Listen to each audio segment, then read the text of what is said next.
I suppose another preoccupation of the elite class is openness, whether it's open trade, open borders, all the rest of it. A book which was released in the 70s. It was written by a Frenchman, Jean Raspail. I probably totally butchered his name. Camp of... yeah, I haven't. That's good. Camp of the Saints. It shows a world of open borders, specifically a world in the West in which peoples from much less developed nations, different social mores, a lack of civility, arrive en masse on the shores of a nation, and that nation takes them in because of the ideas that it has told itself are sacrosanct and cannot be transgressed in any way. It is a very expensive book to get your hands on because it effectively ended up in print for a while, and then because of its controversy, no other publisher would touch it. But Vauban Books has since gotten the rights to it, translated it, turned it into a book which is coming out again this year, and you decided to write a foreword to it. So perhaps you can tell us a little bit about why it became taboo and why you think it's made a comeback and the importance of its return. Yeah, so the thing that I think, a couple of things that people should know about it, because it is a book that that sort of has been maligned by, or perhaps been taken up as too exciting by various versions of racialists, whether they're progressives or some other kind. But when you actually read the book, I think, first of all, if you know something about the author himself, you'll see why you can't really see it as a novel about a screed for racial supremacy. Raspail made his name as a travel writer. Someone who specifically went to far corners of the world and documented indigenous peoples that were disappearing. And what he was trying to do was to transmit their stories, to transmit their accounts before they vanished from the earth. He had, as a young man, particularly moving experiences traveling in North America, where he'd come across the remnants of what we call First Nations or Native peoples their reserves or the abandoned villages, and being very much struck by the tragedy of this. So this isn't someone who views the third world as something that is, or the non-European world as people who are biologically inferior or something like that. He's someone who wanted to document their tragedy, the tragedy of many vanishing peoples before they slipped away from the earth. Second thing is that he's a very accomplished novelist. He won some of the most prestigious literary prizes in France for his other works, was nearly admitted into l'Académie Française, the highest kind of intellectual honor you can get. He won the majority, but you need a 2/3 majority to get in, so he didn't quite make it. But still won the highest literary prize they had to offer. So this is not someone who's a fringe figure. This is not someone who writes racialist screeds on the side or anything like that. I think once you know that and you go into the novel, then you're able to see it for what it is, which is a novel about our own, we in the West. It particularly focuses on France, but it's something that extrapolates further, and you can see it further. That it's about our own malaise and our own guilt, our own self-hatred, our own incapacity to understand our sense of worth.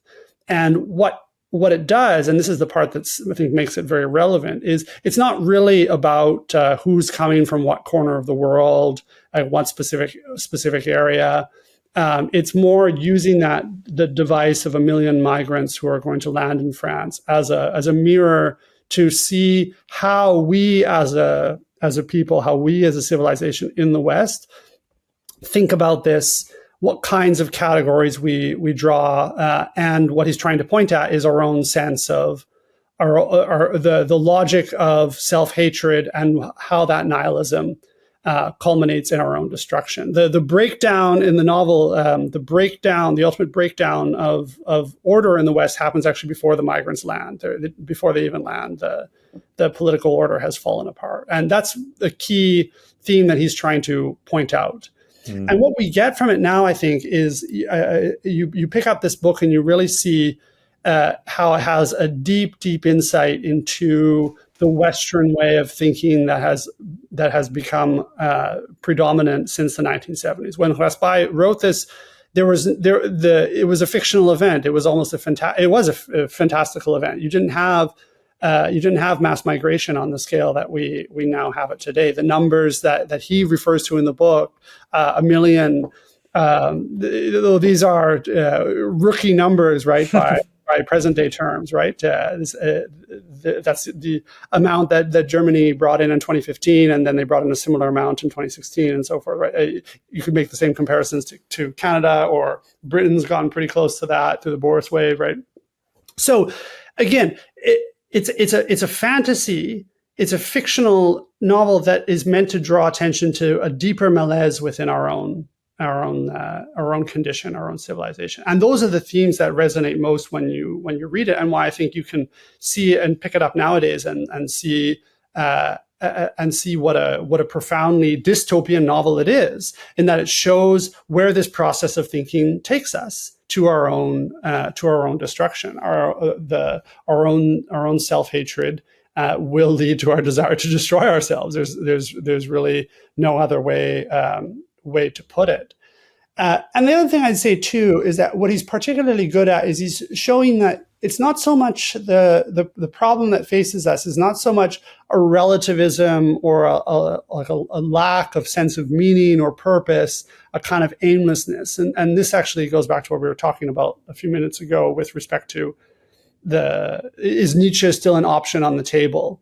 And I actually think that there are very few, to use a Nietzschean term, there are very few last men out there, in the sense of people who live their whole lives with a sense of just pursuing a particular material pleasure, and that's it, and they don't want to be bothered by anything higher. Obviously these people exist. But what tends to happen with those people is it's sort of like a halfway house. You get pulled into something else. You get pulled into some other deeper movement. And what Raspail is drawing attention to in the novel is that the spiritual energy that comes from the promotion of mass migration is ultimately it's a fake messianism.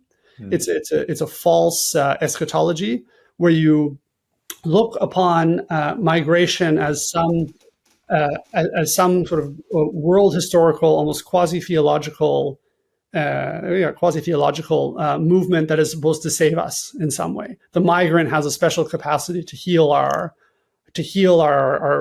wounds, to heal our civilization. And you can put that in different directions too, right? Maybe it's to deal with our historic legacy of racism. Maybe it's to work harder than we do because we don't know how to work anymore, and they'll do the jobs that we don't do anymore. So there are various ways you can spin this, and there are left-wing versions of this and right-wing versions. But the broader issue there is a kind of messianism of some sort, a kind of messianic, to use the theological term, right? This is soteriology of migration, a soteriology that is attributed to the migrant, where he's supposed to have the capacity to save us in some way. And Raspail is very good for pointing that out, for drawing attention to the spiritual energy of that project. It's not something that is empty. There are people who genuinely think this, and they use all the power that they have, whether it's in the NGO world, whether it's in the legal world, whether it's in the representative institutions, in the government, to advance that. And he's able for us to see that as one of the great. I think rightly understood, spiritual movements that exist in our time. It's a kind of religion of humanity. It's a kind of Christian heresy, but it is a spiritual movement with a lot of energy. And so if you see that as one of the principal problems or conundrums we face in the West today, I think we can get past an earlier iteration, that a lot of us, or was very popular kind of in an earlier time, where we say, our problem is just relativism. No one believes in anything anymore. We do believe in something, but the energy of that, the logic of it, will be something that takes us to our own destruction. And so if you pick up this novel, and I encourage people to do it, because now you have the chance, I think, the price is very affordable, right? $24.95 on Amazon, right? For paperback edition. You can actually read this and see what is, I think, one of the great dystopian novels of our time, one that should just be read as just as relevant as 1984 or Brave New World. The other one that comes to mind is Children of Men. Like, all these four novels, I think, if you read them alongside each other, you'd really get an unparalleled insight into the problems that face us in the 21st century. Yeah, and a final footnote on that before I ask the question I ask all of my guests, Nathan, is that Vauban books seem to be on a serious run of form with regards to helping the public understand the moment we're in. So probably as controversially, if not more so, is there was a translation of The Enemy of the Disaster, a series of essays by Renaud Camus, who is the chap who is attributed for coming up with the Great Replacement Theory. He will contend I never added the theory bit. I'm just describing the age we live in, replacism, which is to say that our leaders ultimately treat us all like undifferentiated human matter. You can move us all around. It doesn't matter where we are, where we're from. We're just all contributing to the machine. But the problem is they've destroyed the civilization that we once knew and loved in the meantime, and it's a shadow of its former self. And he says it's the crime of the 21st century. It's caused great harm. And it's quite interesting because it only came out in English less than 2 years ago.